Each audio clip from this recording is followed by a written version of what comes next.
So hi guys, it's me Razi. Welcome back to my channel. അപ്പോൾ എല്ലാവർക്കും സുഖമല്ലേ? ഇന്ന് എല്ലാവരും വിചാരിക്കും എൻ്റെ കയ്യിൽ എന്താ ഉള്ളത്. Guys, all new laptop DHI NC14. ഇത് ഇത്ര സ്ലിം, ഇത്ര ലൈറ്റ് വെയിറ്റ് ആയിട്ട് വരുമെന്ന് ഞാനും വിചാരിച്ചില്ല, ആരും വിചാരിച്ചില്ല. ഇത് അവയുടെ ഒരു ലാപ്ടോപ്പാണ്. DHI NC14 എന്ന് പറയുന്ന ഒരു ലാപ്ടോപ്പാണ്. ഈ അഡാപ്റ്ററിന്റെ പവർ എന്ന് പറയുമ്പോൾ 100 വാട്ട്സ് ആണ് ഒരു അഡാപ്റ്ററിന്റെ പവർ വരുന്നത്. അതിന്റെ കൂടെ ഒരു കേബിളും കിട്ടും. C2C ആണ്, C2C ടൈപ്പ് ആണ് ഇത് 1.2 മീറ്ററുടെ ഒരു കേബിളാണ്. അപ്പോൾ ലാപ്ടോപ്പ് ഒന്ന് കാട്ടിട്ടോ. ഇതൊരു തിക്നെസ്സും ഇത് പറയുന്നതെന്ന് പറയുമ്പോൾ ഒരു സ്റ്റൈലിഷ് ലുക്കാണ്. നിങ്ങൾ കാണുന്നുണ്ടോ? നല്ലൊരു സ്റ്റൈലിഷ് ലുക്ക് ആയിട്ടുള്ള ഒരു ലാപ്ടോപ്പാണ്, ലൈറ്റ് വെയിറ്റ് ഉള്ള ഒരു ലാപ്ടോപ്പാണ്. ഗൈസ്, നിങ്ങൾക്ക് ഇതിന്റെ ഒരു തിക്നെസ് നോക്ക്. ഇത്ര തിക്നെസ് ഉള്ള ഏതെങ്കിലും ലാപ്ടോപ്പ് കണ്ടിട്ടുണ്ടാവും. ബട്ട് ഇത്തരം ഫ്യൂച്ചർ ലോഡഡ് ആയിട്ടുള്ള നിങ്ങൾക്ക് എവിടെ കണ്ടിട്ടുണ്ടാവില്ല. ഡവോടെ മാത്രമാണ് ഇത്ര ഫ്യൂച്ചേഴ്സും ഒരു സ്റ്റൈലിഷ് ആയിട്ടുള്ള ഒരു ലുക്ക് ആയിട്ടുള്ള ഒരു ലാപ്ടോപ്പാണ് നിങ്ങൾക്ക് കിട്ടുന്നത്. എല്ലാ ഡീറ്റെയിൽസും ഇതിന്റെ പ്രൈസിങ്ങും എല്ലാം നിങ്ങൾ പറഞ്ഞുതരും. ഇത് അടുത്തായിട്ട് ഇൻഷാ അല്ലാഹ് ഇതിന് കുറച്ച് ദിവസത്തിനുള്ളിൽ നിങ്ങൾക്ക് ഈ പ്രോഡക്റ്റ് എല്ലാ ഷോപ്പിൽ കാണാൻ പറ്റും. അപ്പോൾ നിങ്ങൾ ചെറിയൊരു വീഡിയോ കണ്ടിട്ട് വന്നോളൂ.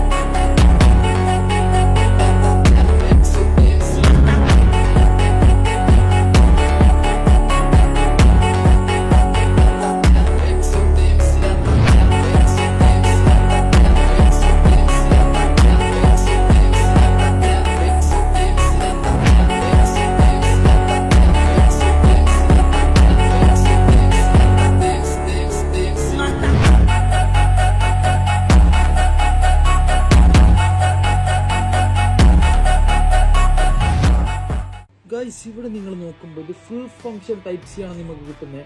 അതിൻ്റെ തൊട്ടിപ്പുറത്ത് തന്നെ ഒരു HDMI-യും USB 3.2 Gen 1 ആണ് കിട്ടുന്നത്. അതിൻ്റെ പിന്നെ കെൻസിംഗ്ടൺ ലോക്ക്. ഓക്കെ, ഇതാണ് ഇപ്പുറത്തെ ഒരു സൈഡിൽ നമുക്ക് കിട്ടുന്നത്, അതായത് ലെഫ്റ്റ് സൈഡിൽ.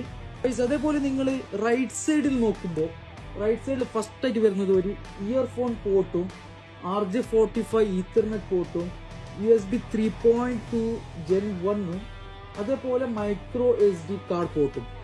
അപ്പൊ ഗൈസ്, ഇതാണ് ഫൈനൽ പ്രോഡക്റ്റ്, നിങ്ങളുടെ ലാപ്ടോപ്പ്. അപ്പൊ എല്ലാവർക്കും ഇഷ്ടപ്പെട്ടു എന്ന് വിചാരിക്കുന്നു. അപ്പൊ ആർക്കെങ്കിലും ഈ ലാപ്ടോപ്പ് വേണമെങ്കിൽ നിങ്ങളുടെ എൻക്വയറി ഉണ്ടെങ്കിൽ ഈ സ്ക്രീനിൽ നിന്ന് നമ്പർ കൊടുത്തിട്ടുണ്ടാവും. നിങ്ങൾ കോൾ ആക്കുക, മെസ്സേജ് ആക്കുക. നല്ല പ്രൈസിലാണ് ഈ ഒരു ലാപ്ടോപ്പ് കിട്ടുന്നത്. അപ്പോ ചാൻസ് മിസ് ചെയ്യരുത്. എന്തായാലും എല്ലാവരും മേടിക്കണം. ഇൻഷാ അല്ലാഹ് അടുത്ത വീഡിയോയിൽ കാണാം. എല്ലാവർക്കും ബൈ ബൈ.